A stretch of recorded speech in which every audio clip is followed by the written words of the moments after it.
เปิดภาพมาพี่น้องเลยประธานได้ไปทางใดพี่น้องยังอยู่มองเก่าคือเก่านี่แหละภารกิจมือที่3เลยพี่น้องเลย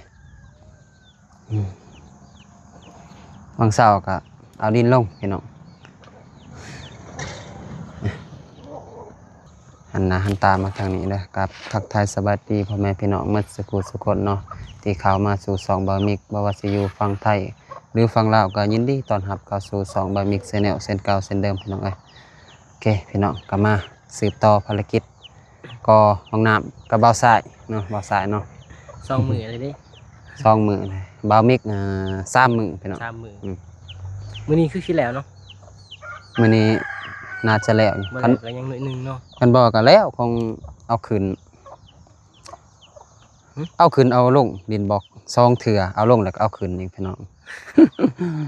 ตอนนั้นเลยสะแล้วก็เอาดินทมในนึงเนาะพี่น้องเนาะโอเคไป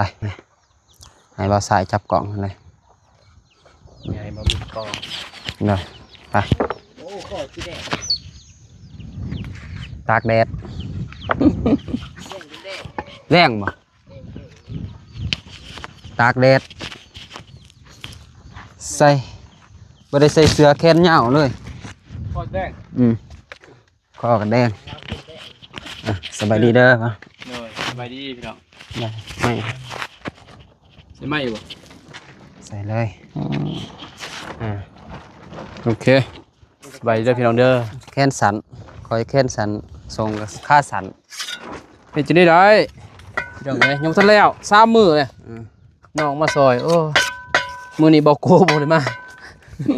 เบาโกผักเบรกมื้อไงเด้อเจ็บแอวเลยเจ็บแอวพุ่นว่ะจมเจ็บแอวเลยเพิ่นก็มาซอยมัดมือได้พี่น้อง2 มื้อ2 มื้อซอยบ่ซอยก็มา2 มื้อนี่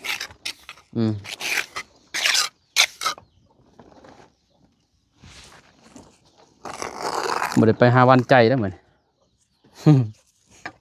ไปถ่ายแล้วบ่ตอนเช้าบ่ได้ไปบ่ได้แวะมาพี่เลยบ่มิกนอนพี่น้องเอ้ยบ่ได้เมื่อข้านจากเมื่อนะใกล้กลับไปกลับมาคือเก่าเลยกลับมาไอ้นอนคนโสดนอนอะไรก็ได้นะก็ได้เบิดนอนไซก็ได้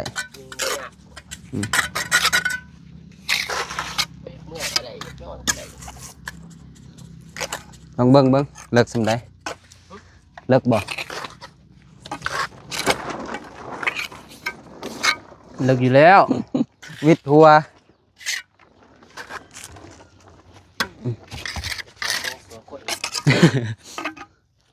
โซคนแค่4 เมตรนี่นะพูดขึ้นนึงตามสุดกับเม็ดหาตามสุดกับเม็ดหาเนาะโอเคเม็ด6 เม็ด 7แล้วบางคนก็เม็ด4อย่างนี้ผู้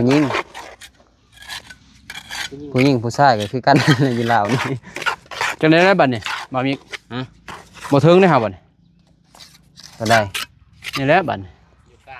เริ่มสิบ่สูงเลยเด้สิขุดลงบ่ขุดลงนะเอาดินตัวนี้ลงเพราะว่ายังอีกประมาณ2 ก้อนพี่น้องเอ้ยวิดก้อนตัวนี้แล้วก้อนนี้พอดีเลยเนาะ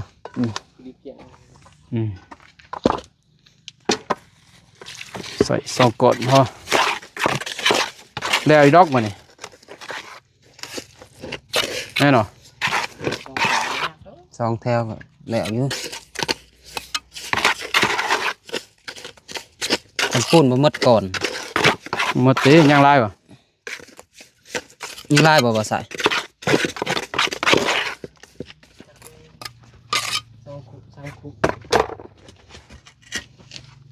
คอแดง4 คุได้อยู่หยอกบ่ ตากแดดซ้ำ เสือแกนสันสงขาสันพี่น้องเลย ความทนทานเลยเห็นได้หมดน้องเห็นหรือเปล่าเห็นได้หมด ทับตีนซ้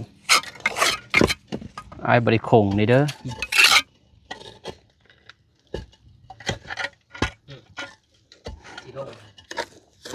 จังนะบ่มีเกต ำจะได้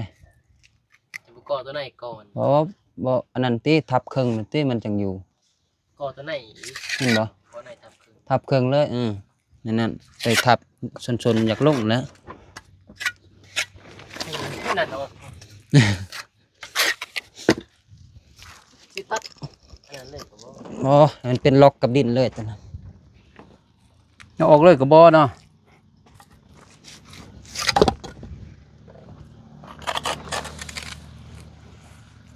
คือสิตกอันนี้มันบ่ดุน เพราะว่าพอกอตีบ่นี่ก็กอมาพี่มาไม่นี่อีกของเฮากอแหละเบิ่งนี่ เบิ่งคือสิบ่อยู่ดอก เฮากอฮอดปรับกอเลยมันก็อยากอ่อนแล้วของกอบางอย่าง มันทันแน่นเนาะ เองก็กอแต่นี่อีกกลับไปค้ำมาเพราะว่ามันอยู่นี่ ใส่เล็กซ้ายอยู่นี่เอาเล็กไปเบาซ้ายเล็กหกงอมซ้ายอยู่นี่เด้อยู่หันนี่พวกนี้อยู่ในเฮือนนี่เล็กหกดอกสิงอนี่4 อันเด้อ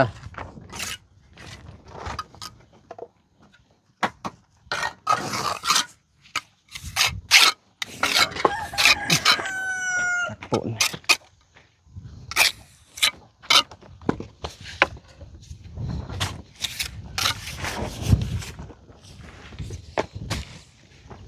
เอาเลยเด้อบ่มิก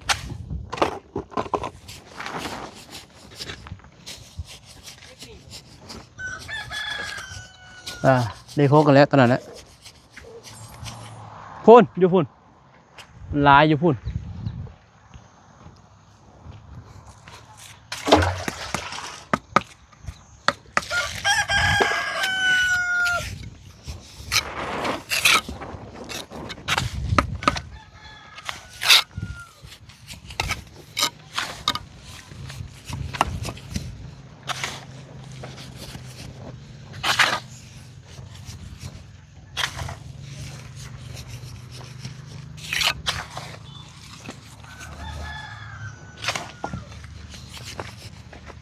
โอ้เล็กโคกอันเด็ตัวยาวอันเล็กโคกอันนี้มันเป็นเล็กโคกตัว ไม่มีนะตัวนี้เราเจาะใส่ อันนี้บอกเงี้ย2 อัน 4 อันมันเป็น10ไปแล้วอยู่ เอาเลย เดี๋ยวแล้วใส่ดิ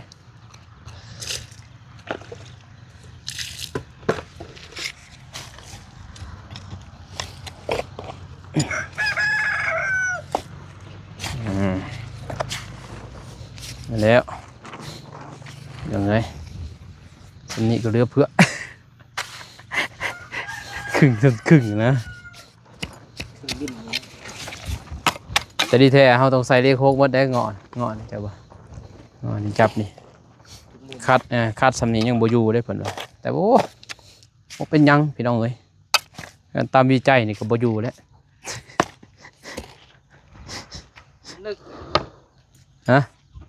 เลิกแล้วนี่พุ่นเลิกตีอยู่ เท่ก่อขึ้นสู้ พี่แล้ววันยัง3 ก่อนนะ1 ก่อน แล้วมันมีสู้ ก่อน3 ก่อนก็บ่สู้มันเพิ่นขัวพี่ได้เพิ่นขัว ภาษาไปคนไหน พอบนนี้เอาตรงไหนปิดนั่นแหละเจ้าบ่ เราเอามันขวดทับตัวนี้เลยมั้ง ใช่บ่มันขัวพี่นี่เลย ปักลง อันนี้แต่ว่าตัวนี้ต้องสูงสำนี้เจ้าบ่แต่หนาดินนี่หนาเก่า เพราะว่าเวลานั้นแม่นบ่มียานน้ำไหลเขาอ่า มีแม่น้ำมีนะ แม่นั่นแหละจากน้ำยังบูแล้วน้ำพ่นลงมา แต่ถึงบ่ว่าแต่น้ำนี่ดอกพี่น้อง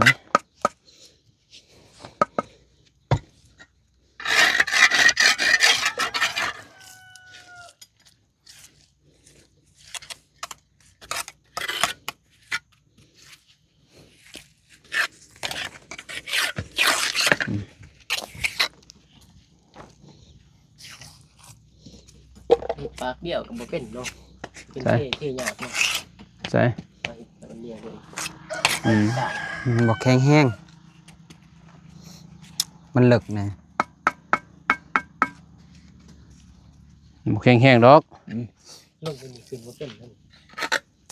ใส่มันได้ เป็นขึ้นเนาะ มันได้นะ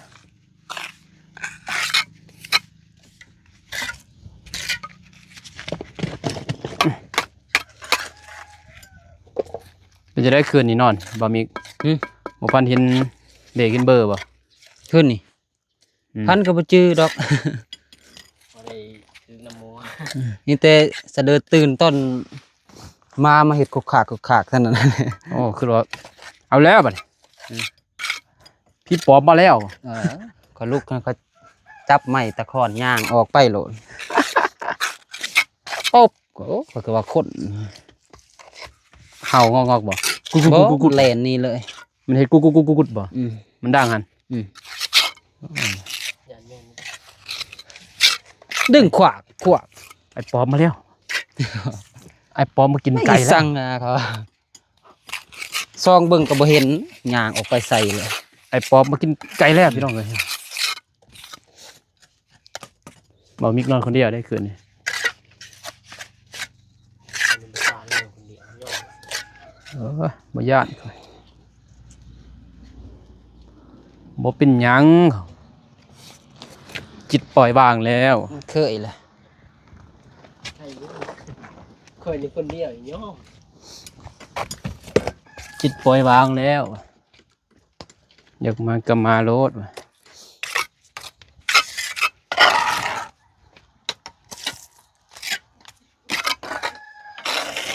เอว่าก็มาพี่น้อง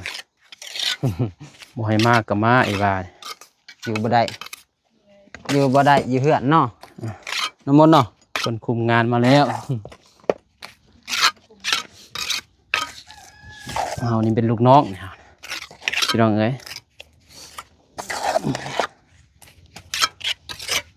ลูกน้องก่อเนี่ยงามบ่หุบเลยห้องน้ำนะบ่เห็นเนาะเพียงมันเนียนกับพ่อไม่มีใครดูหรอกครับเนาะเอานี่ ให้สิเห็นก็แล้วกระทม ไปเห็นเลยนะมีเท่านั้นเบิ่งกันก่อน อืมเผาก่อเผาทมยันบ่เห็น ต้นไปก็ไล่ตื่นขึ้น เฮ้ย แต่ก็ตื่น ครึ่งแล้วทำตัวก่อได้เอาตัวก่อนครึ่งแล้ว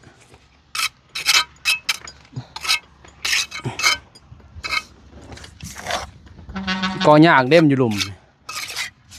อยู่เทิงนี่ไว้เนี้ยแม่นบ่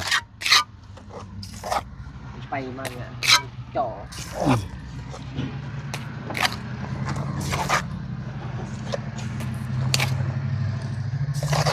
รถจก ไป จกอีกสังเด้ จุกของน้ ให้เอาดิจุ่มนี่ก่อน ำบ่นะเอาไปเอาจุกนี่ได้จุกตัวนี้นี่บ่ได้จุกตัวหนึ่งเมื่อสารวัตรแล้ว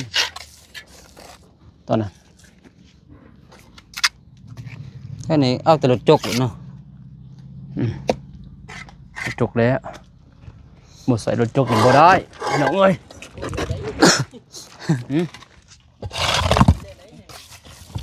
มีแต่หิน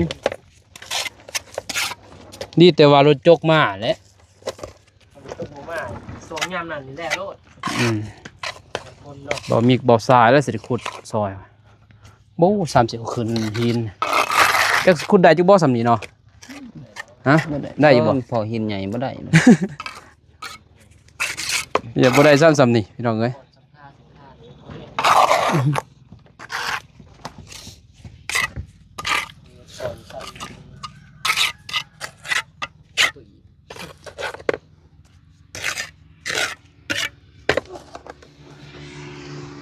มันมีกระย่อมแล้วขุด คอยคิดว่าเนี่ยตัวทุ่มดินเขาเพื่อนนี้จบ หืม ใช่ไหมแต่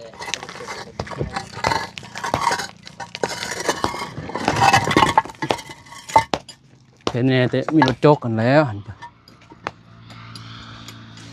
สมมุติอยู่บ้านนอกนี่แล้วมีว่านอกก็บ่นอกได้พี่น้องเอ้ยบ้านมันอยู่ไกลในเมืองนี่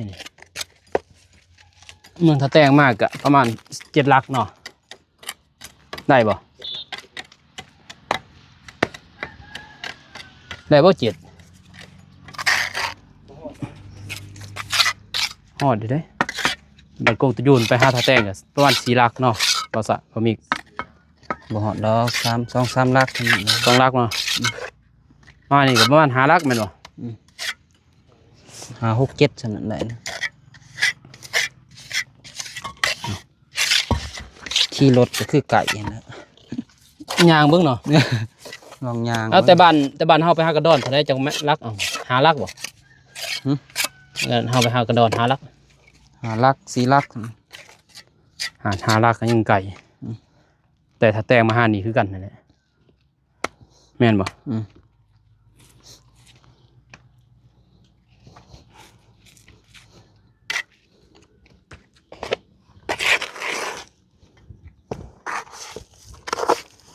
ตอนแรกมาใส่จะไปแวะบ่แวะพูดในบ่ตอนแรก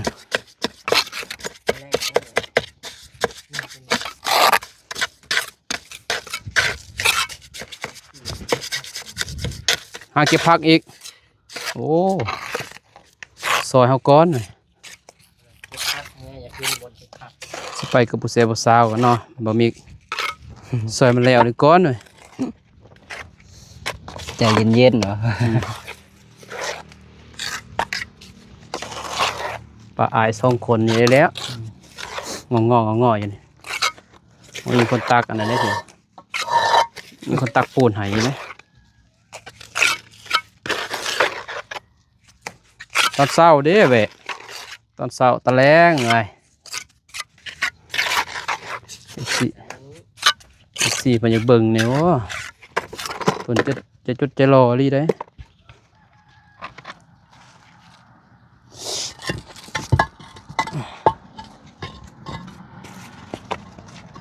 ว่านี่เมื่อร่างชิมกระทง โทรนำหรือบ่แน่บ่เชื่อเฮาเพราะว่าบ่น้องเคยพี่น้องบ่ตูนโอ้บ่น้องจนสุดท้ายสิเป็นบ้าบ่น้องเองบ่น้องบอกบ่ตูนลงคลิปแน่บ่ตายแล้วบาดนี่บ่น้องก็ได้ยอมคือกันได้บอกเขา ตั้มนั่นบ่มี ใจจะขาด ตำแล้วจะเฮ็ดตำตำมิดตัวนี้ FC ว่าใจจะขาดแล้ว ใจจะขาดแล้วเหรอโอ้โหกินก็ได้เว้ย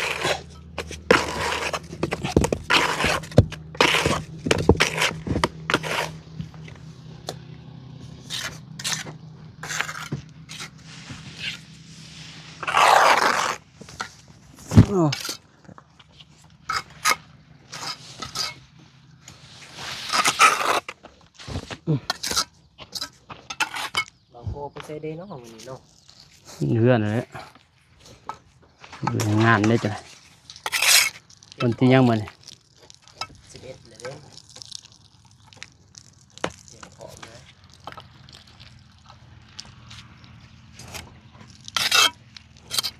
งาน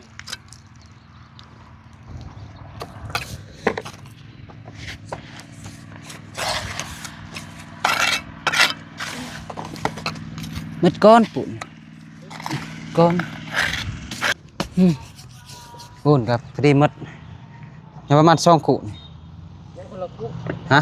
คนละคุก อ่า ดีแล้ว พอดีพี่น้องเลยก็มัดนี้ก็สิพักผ่อนพี่เนาะจักโมงเลยบ่าวสาย